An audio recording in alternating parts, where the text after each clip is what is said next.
Hello, in this video I want to show you how to insert image in Google Spreadsheets.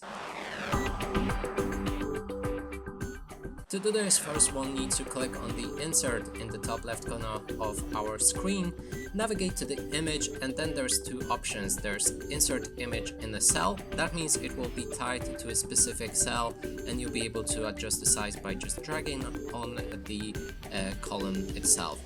Then the other option is to insert it over the cells. That means you'll be able to move the window around, and you can pick one of them and then select the options that you want to upload. You can either drag your file right here or go through your Google Drive or Google Images, webcam, link or photos.